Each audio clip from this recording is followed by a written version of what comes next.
Israel Hamas को जब जब कमज़ोर करता है तब हमास कोई न कोई बड़ा धमाका कर इजरायली बलों का जीना मुहाल कर देता है। अब हमास के लड़ाकों ने गाजा के अलग अलग कोने पर फैले इजरायली बलों को तगड़ी चोट पहुंचाई। इजरायली अखबार हरतेज ने खुलासा किया कि Israeli chief of staff Herzi Halevi Hamas के हमले में बाल बाल बचे। दरअसल वह इजरायल के गाजा ऑपरेशन के सिलसिले में उत्तरी गाजा के दौरे पर थे। इस दौरान वह सैन्य कर्मियों के साथ जिस इमारत में रुके वहां पर हमास के लड़ाकों ने मिसाइल से हमला किया। दावा है कि अचानक हुए इस हमले में इजरायली सेना प्रमुख की जान बाल बाल बची। माना जा रहा है कि हमास लड़ाके अपने शीर्ष नेतृत्व की मौत का बदला लेने की पूरी ताक में थे। इसी कड़ी में हमास लड़ाकों ने अपने ऑपरेशन को अंजाम देने के लिए कई एडवांस हथियारों का इस्तेमाल किया। हमास की मिलिट्री विंग अल कस्साम ब्रिगेड ने इजरायली बलों के खिलाफ एक बड़ा अभियान चलाया। उत्तरी गाजा के जबालिया के अल कासेम इलाके में इजरायली बलों को बड़ा नुकसान पहुंचाया। अपने ताजा बयान में अल कस्साम में लड़ाकों ने यासीन 105 एंटी टैंक आरपीजी से एक इजरायली बख्तरबंद वाहन पर हमला किया। अपने सटीक हमले की पुष्टि करते हुए लड़ाकों ने वीडियो भी शेयर किया, जिसमें लड़ाके घात लगाकर इजरायली टैंक के बेहद नजदीक पहुंचकर उस पर जोरदार हमला करते हैं। गाजा के चप्पे चप्पे पर लड़ाकों की मौजूदगी के इस बात का इशारा करती है कि हमास भी युद्ध में है। इसके अलावा टीबीजी मिसाइल से 12 इजरायली सैनिकों के जमावड़े वाले एक घर पर हमला किया। दावा है कि हमास के हमले में बड़ी संख्या में सैनिक हताहत हुए। अल कसाम ने खुलासा किया कि उसके लड़ाकों ने एक मरकवा टैंक को निशाना बनाने के लिए उच्च विस्फोटक उपकरण का इस्तेमाल किया।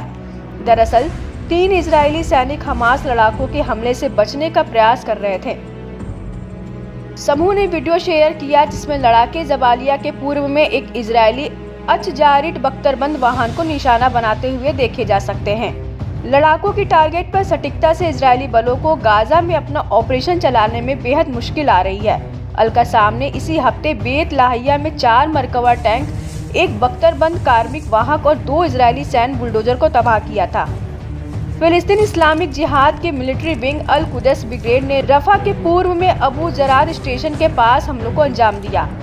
ब्रिगेड के लड़ाकों ने इजरायली कमांड और कंट्रोल पोस्ट पर 107 मिमी रॉकेटों की बौछार की। अल अक्सर शहीद ब्रिगेड ने भी जूहर अल दीक में इजरायली कमांड मुख्यालय को निशाना बनाकर हमला किया।